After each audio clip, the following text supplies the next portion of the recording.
Here we have a patient with a big scar in the temple area.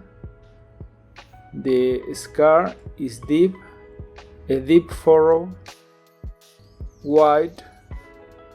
In this case, it is impossible to improve just only with laser.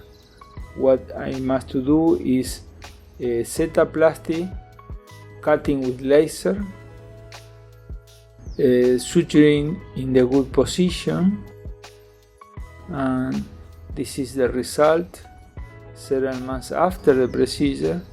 And to improve this scar, here I performed an erbium laser, and the final result is almost imperceptible.